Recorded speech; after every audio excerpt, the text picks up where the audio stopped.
अस्सलाम वालेकुम, welcome to my YouTube channel. नाज़रीन, आज की इस वीडियो में हम आपके सामने डिस्कस करने जा रहे हैं कुछ पॉइंट्स हैं, very important points about on page SEO. तो इसलिए पीछे वीडियोस थी, उसमें हमने पीपीसी के बारे में आपको बताया कि किस तरह आप पीपीसी के जरिए अपनी वेबसाइट को रैंक करा सकते हैं सर्प में। तो आज हम बात करने जा रहे हैं ऑन पेज एसईओ की। ऑन पेज में बहुत सी चीज़ें आएंगी, जो सबसे ज़्यादा होगा वो वैल्यूएबल और यूनिक होगा। जितना आप यूनिक ऑन पेज एसईओ जितना यूनिक करेंगे, इतना सर्च इंजन आपका ज़्यादा ऑप्टिमाइज होगा। तो आपके ज़्यादा चांसेस हैं पोस्ट के, ब्लॉग के रैंक होने के। तो उसमें से बहुत सी चीज़ें आएंगी। सबसे पहले तो आपका कंटेंट आएगा। कंटेंट में आपकी विजुअल कंटेंट होगी, टेक्सचुअल कंटेंट होगा, ऑडियो होगा, पिक्चर्स होंगी। तमाम चीज़ें ये कंटेंट की कैटेगरी में आती हैं। ये आपकी यूनिक होंगी, आपके हैंडमेड अपनी बनाई हुई होंगी, तो आपके ज़्यादा चांसेस होंगे, क्योंकि आपने जो क्रिएट किया है अपना ब्लॉग खुद से किया है।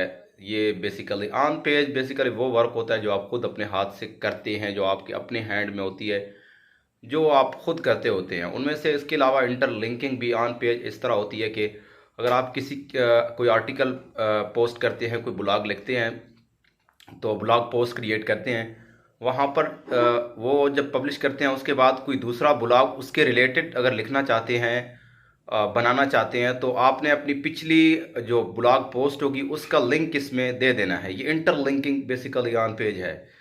तो उसके अलावा ऑन पेज में बहुत सी चीज़ें आती हैं। इंटरलिंकिंग के अलावा आप अपने कैटेगरी को इंटरलिंक कर सकते हैं। आप अपनी मेन डोमेन को, जो आपका मेन ब्रांड मैक्रो या जो भी डोमेन है, उसको भी इंटरलिंक कर सकते हैं।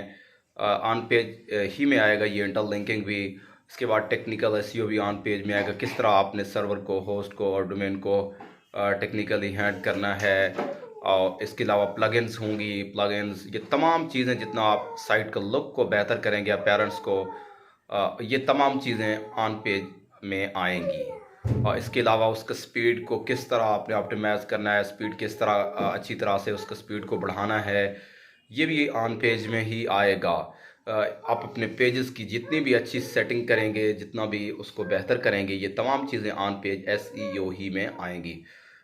इसके अलावा ऑन पेज में आपने क्या करना है, इंटरलिंकिंग बहुत ज़्यादा करनी है। जैसे कि आप बड़ी बड़ी वेबसाइट्स ओपन करते हैं, अगर आप विकिपीडिया किसी भी शख्सियत के बारे में ओपन करते हैं, आपको ब्लू लाइन्स, ब्लू वर्ड्स जो नज़र आएंगे, कीवर्ड, जब उस पर आप क्लिक करेंगे आपके सामने दूसरा ब्लॉग और पोस्ट ओपन होता है, क्योंकि उन्होंने इंटरलिंकिंग बहुत ज़्यादा की हुई होती है। गूगल इस चीज़ को बहुत ज़्यादा पसंद करता है अगर आप चीज़ों को एक दूसरे के साथ इंटरलिंक करेंगे, ताकि पढ़ने वाले और समझने वाले को आसानी हो। उसके अलावा आपका कंटेंट रिलेटेड होना चाहिए। इरिलेटेड कंटेंट को गूगल पसंद नहीं करता।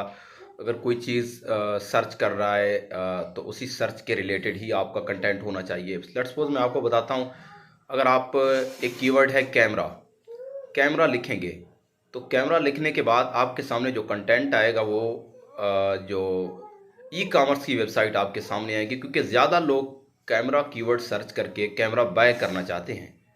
अगर आप advantages of camera, benefits of camera, disadvantages of camera, ये कीवर्ड लिखेंगे, तो आपके सामने कंटेंट आएगा, टेक्सचुअल कंटेंट, क्योंकि ये लोग बेनिफिट देख रहे होते हैं, डिसएडवांटेजेस हैं, बेनिफिट्स हैं, जो कुछ हैं। अगर ओनली कैमरा लिखेंगे, तो इस कीवर्ड को अगर टारगेट करना चाहते हैं, तो आप एक ई कॉमर्स साइट ही से ये टारगेट करेंगे, क्योंकि लोग कैमरा लिखकर बाय करना चाहते हैं चीज़ों को। इस चीज़ को भी आपने देखना है। ये तमाम चीज़ें जब आप, इसके अलावा स्कीमाज आपने यूज़ करनी है। जिस तरह आप देखते हैं कि कोई ऐप आप सर्च करते हैं, रेटिंग स्कीमा बहुत ज़्यादा यूज़ होता है, गूगल स्कीमाज को भी पसंद करता है। अगर आप स्कीमा अपने कंटेंट पे यूज़ करेंगे, तो आपको ज़्यादा चांसेस हैं रैंक होने के, फर्स्ट पेज में आने के। अगर कोई ऐप है रेटिंग स्कीमा, उसमें आप यूज़ करेंगे, वीडियो स्कीमा है वीडियोज़ में, तो आपकी जो पोस्ट है, मेटा डिस्क्रिप्शन है, उसके साथ वीडियो स्कीमा में आपका वीडियो नज़र आएगा, तो लोग समझेंगे कि मैं वही चीज़ सर्च कर रहा हूँ जो मुझे यहाँ पर मिल रहा है, तो वो क्लिक करेंगे। इससे क्लिक रेट भी बढ़ेगा स्कीमाज यूज़ करने से आपकी पोस्ट पर, आपके ब्लॉग पर। तो ये तमाम चीज़ें हैं, इसको इन्होंने, आपने इन तमाम को देखना है। और ये तमाम आपने अपनी ब्लॉग में कवर करनी है, एक एक करके आपने देखना है डिटेल के साथ। इसको बहुत बड़ा वक्त लगेगा, टाइम लगेगा। आपको मैं इंशाल्लाह आने वाले वीडियोस में बताऊंगा। तो फ़िलहाल मैंने चाहा कि जो कुछ मैं आपको ऑन पेज के बारे में, यूनिक ऑन पेज को ऑप्टिमाइज़ करने के लिए कुछ टिप्स और हैंड बताऊं, तो मैंने आपको ये बता दिए हैं। तो मज़ीद अपडेट्स के लिए, मज़ीद वीडियोज़ के लिए आप हमारे साथ रहिए। Thank you for watching my channel.